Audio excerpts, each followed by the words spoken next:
Bienvenidos, este es el cuarto segmento del módulo 2 sobre negociación política en democracia y nos vamos a centrar en 10 prácticas efectivas justamente para lograr estos acuerdos legítimos, efectivos y estables de los que hablábamos en el segmento anterior.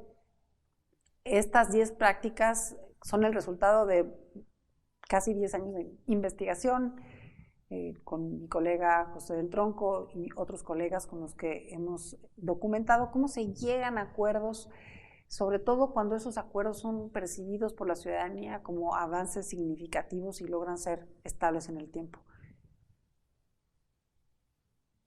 Y aquí están estas 10 prácticas.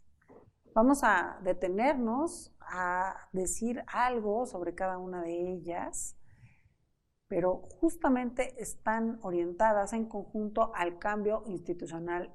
Vamos a empezar sobre esta primera que dijimos, analizar el contexto y actores clave. Fundamental que estemos al pendiente de si es un buen momento para negociar políticamente esa reforma. Por ejemplo, cuando se avecina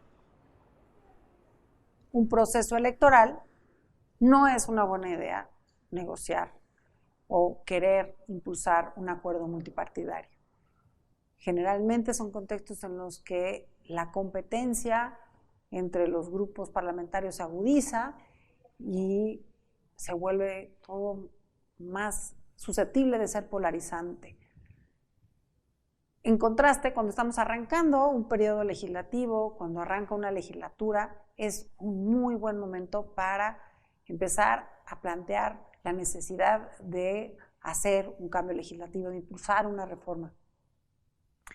Y además está también estudiado que algunos legisladores que están entrando a la legislatura están ansiosos de encontrar alguna causa que sea afín a sus valores para poderla impulsar.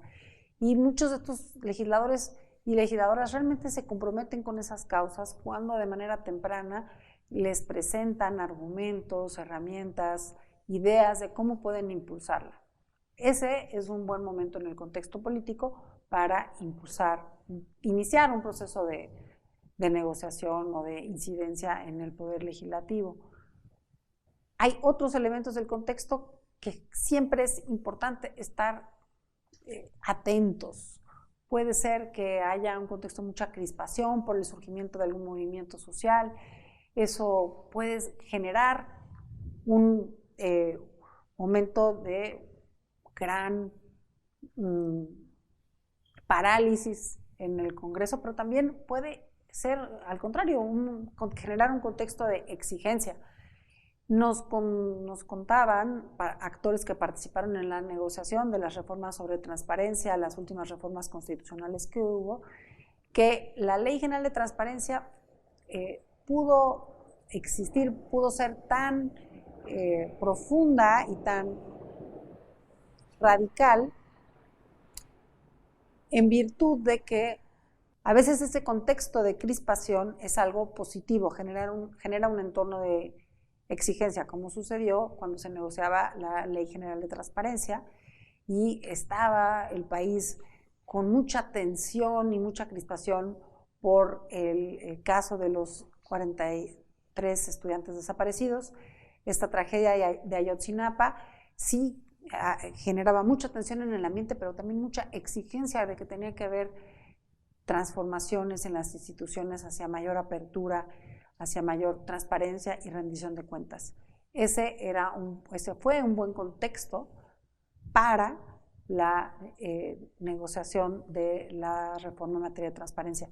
Entonces, no siempre es correcto decir que un contexto de tensión política es malo necesariamente para el avance de una negociación. Al contrario, a veces eso puede ser algo que genera exigencia. Entonces hay que estar atentos. ¿Qué está pasando en el contexto y si eso genera un mejor o un ambiente más complejo para impulsar un cambio?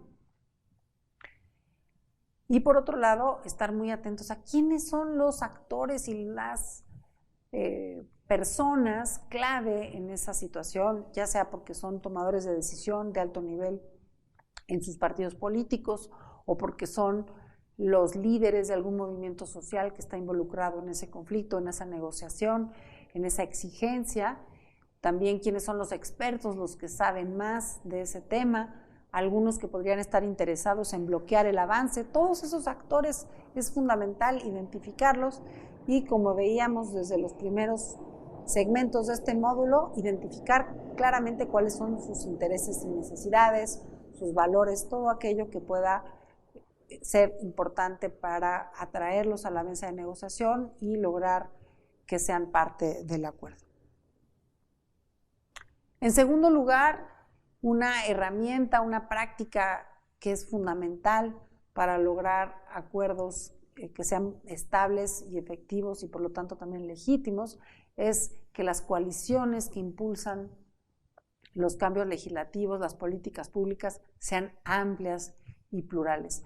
Eso nos asegura que no estamos impulsando una reforma a modo, que no estamos dándole gusto a una minoría, a un grupo de interés que tiene influencias, que puede impulsar un cambio que le beneficia en lo personal, pero que no es de interés público. Las coaliciones amplias y plurales dan lugar a acuerdos más estables y que la ciudadanía entonces también va a recibir como algo positivo, porque esas mismas coaliciones amplias y plurales se encargan de difundir que el acuerdo es algo bueno, es algo positivo.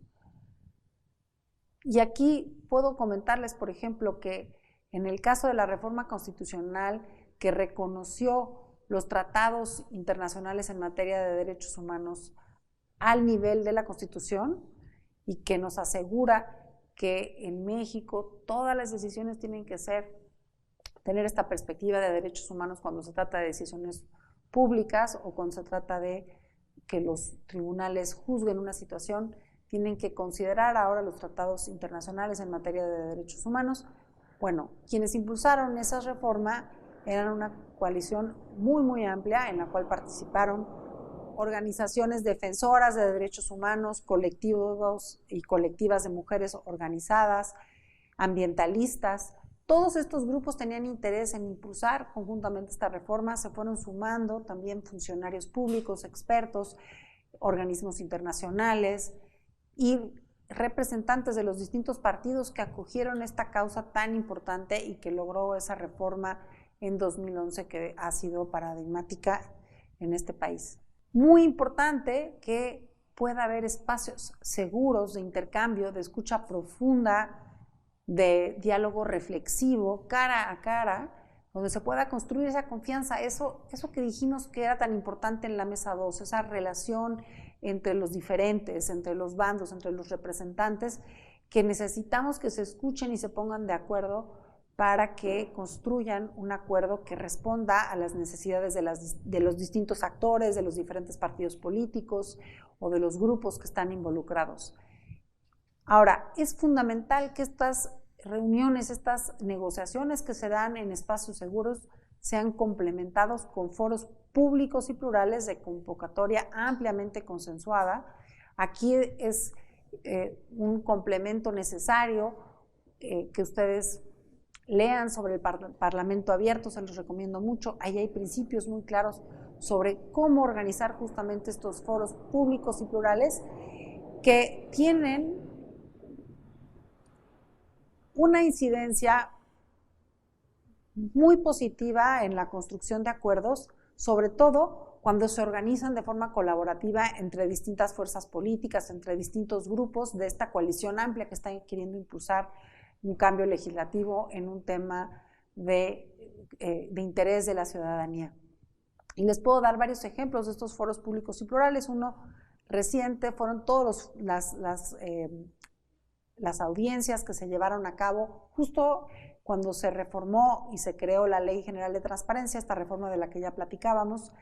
Absolutamente todos los distintos puntos de vista que había sobre la reforma fueron escuchadas en una sesión abierta donde estaba la prensa y que el público pudo seguir desde sus hogares para escuchar los planteamientos de expertos y expertas con diferentes puntos de vista, de unidades y funcionarios públicos en órganos de transparencia, de periodistas, de defensores de derechos humanos, en fin, todas estas voces se escucharon. También algunos expertos constitucionalistas dieron su opinión, quienes estaban preocupados por temas de seguridad nacional también pudieron ser escuchados y plantear sus puntos de vista.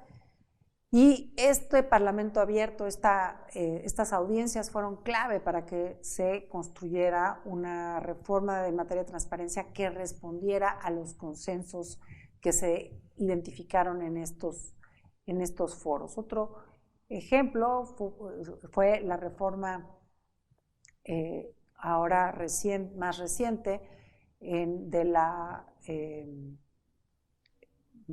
perdón, aquí voy a alargarme porque no me estoy acordando, pero es la reforma, me refiero a la reforma, el Alzheimer me está atacando, no, de seguridad de la, ¿cómo se llama nuestra nueva fuerza de seguridad? Regálenme la Guardia Nacional. Sí. Entonces, 3, sí. 2, 1. Un ejemplo más reciente es la reforma que dio origen a la Guardia Nacional, en la que también fueron escuchadas todas las voces, y si bien había el interés de que el ejército pudiera estar más involucrado en la formación y en las tareas de seguridad, la preocupación fundamental que quedó establecida en estos foros era que la Guardia Nacional debía quedar bajo control civil y que debía ser un cuerpo fundamentalmente civil, y eso quedó plasmado en la Constitución, y no un proyecto como el que estaba originalmente planteado, que era mucho más favorable hacia la militarización de este cuerpo de seguridad. Entonces, sí son espacios que ayudan y contribuyen a que la deliberación tenga mayor pluralidad y que finalmente los acuerdos sean más cercanos al interés público. 5, negociar paquetes ganar-ganar. Esto lo que significa es algo que hemos visto a lo largo de también este módulo. A veces hay que hacer nuestra la causa de otro partido político, de otro grupo, para que ese grupo o partido político también acepte colaborar con nuestra agenda, y eso es a lo que nos referimos con estrategias ganar-ganar. Es bastante, ha sido bastante, se ha documentado que, por ejemplo, la reforma en materia electoral en el 2008 fue negociada en paquete con la reforma fiscal que quería en ese entonces el partido en el gobierno, que era el PAN. El PAN quería que hubiera reforma fiscal, sin embargo la oposición exigía una reforma electoral, y lo que se acordó fue impulsar ambas, una reforma electoral y también la reforma fiscal. Ese es un ejemplo de una negociación ganar-ganar en paquete. Ahora, es muy importante que pensemos que estas prácticas son complementarias. Es decir, si nada más hacemos paquetes ganar-ganar sin someter los proyectos de ley a foros públicos y plurales, lo que vamos a tener son negociaciones opacas. Entonces, hay que tener mucho cuidado con esto de los paquetes ganar-ganar, porque la ciudadanía lo puede interpretar como algo que se hace a la medida de los intereses de unos cuantos que participan en esas negociaciones y no de cara a la ciudadanía. Otra práctica que sirve para que esas negociaciones ganar-ganar cuenten con la legitimidad y la aceptación de la ciudadanía es invitar a expertos independientes y asociaciones civiles para que sean co-creadores de las iniciativas de ley, aunque sean paquetes y se incluyan diferentes causas en la agenda legislativa, que cada una de estas causas, cada una de estas iniciativas cuente con este aporte de expertas y expertos independientes, asociaciones civiles, que son quienes conocen cuáles son las mejores prácticas internacionales, quienes tienen los mejores análisis y los datos más recientes, la información y la evidencia para que la decisión sea de calidad y por lo tanto también afín al interés público. 7, estrategias pedagógicas de medios. Y fíjense cómo está en itálicas la palabra pedagógicos, porque los partidos políticos son muy dados a hacer campañas y estrategias mediáticas que están orientadas a posicionar un eslogan, algo que a veces puede ser muy simplista, una marca, pero que no tienen la intención de formar, de educar a la ciudadanía de por qué el cambio que se está impulsando es positivo. La reciente estrategia de comunicación para, por ejemplo, generar conciencia sobre los daños a la salud del fentanilo es un buen ejemplo de una estrategia pedagógica de medios. En su momento hubo una estrategia pedagógica para mostrar por qué era importante una reforma energética, esto en el sexenio de Calderón, esta estrategia que mostraba que la situación del país hacía indispensable que se hiciera una reforma con datos, con información, generó incluso un cambio en la opinión pública favorable a que se hiciera esa reforma de 2009 en materia energética. Entonces vemos que estas estrategias pedagógicas, más que hacer propaganda en torno a un partido político o una marca partidista, lo que hacen es educar a la ciudadanía y sensibilizarla de por qué la reforma que se está impulsando es buena, está en el interés público y por lo tanto es algo que resuelve o atiende una problemática pública. Un aspecto fundamental son las personas que participan en las negociaciones políticas y hemos documentado y encontrado que en cada una de estas grandes reformas que constituyen avances democráticos hay personas que se constituyeron como interlocutores o interlocutoras confiables. Y quiero ser muy precisa de lo que significa ser un interlocutor o interlocutora confiable. Significa que son personas que hablan con la verdad, que nunca se comprometen a algo que no estén seguros o confiados plenamente que pueden cumplir. Y 3, son conocedoras de su tema, lo estudian, se asesoran para poder participar con argumentos reflexivos y basados en evidencia en la negociación. Existe en nuestra tradición política interlocutores, interlocutoras confiables, identificadas claramente en el PRI, en el PAN, en el PRD, en Morena, que han sido reconocidos por sus pares legisladores de otros partidos políticos como que son confiables. Eso es un hallazgo bien importante y nos habla de que sí existe esta confiabilidad y esa es la práctica que de manera más contundente depende de las decisiones que como personas tomamos para construir un capital político de ser confiables. Pero no cualquiera es un interlocutor o interlocutora confiable. Es un capital que se construye a lo largo de toda una trayectoria política, es un capital político invaluable.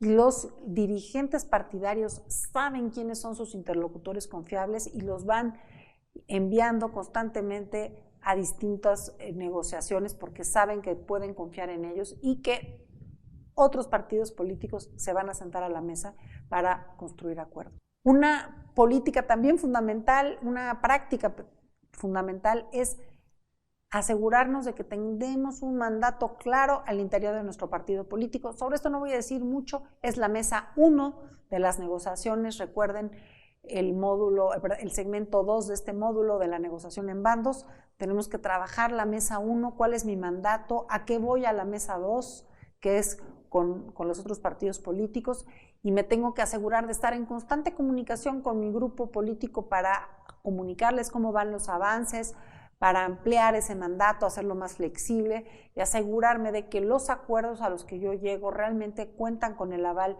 de mi grupo político. Esto es fundamental. Finalmente, las negociaciones políticas en este contexto de fragmentación del poder nos obligan a compartir la medalla. Algo que es importante es que el rédito, el capital político que genera una reforma que la ciudadanía va a recibir con buenos ojos, que va a aplaudir, que ese mérito, ese capital político se distribuya entre todos los que participaron de esa coalición amplia y plural y que se visibilicen los liderazgos más que contribuyeron a este esfuerzo de una manera compartida, en una lógica de horizontalidad, que contrasta con lo que muchas veces sucede y que destruye la confianza, que es que alguien se quiera apropiar del capital político que construyó una coalición amplia. No hay nada más dañino que eso. Por lo tanto, mucha atención debemos poner en cómo compartimos los espacios de visibilización y de celebración de una negociación con quienes han sido nuestros socios, socias, aunque sean de otra fuerza política o de otra organización. Y fíjense cómo esto es también parte de ser interlocutoras, interlocutores confiables, que es el punto de partida para cualquier estrategia de negociación política en democracia, y nos lleva de vuelta a lo primero que trabajamos en este taller, que es esa preparación autoconsciente para estar en posibilidades de escuchar y construir acuerdos que tomen en cuenta a nuestros interlocutoras. Muchas gracias.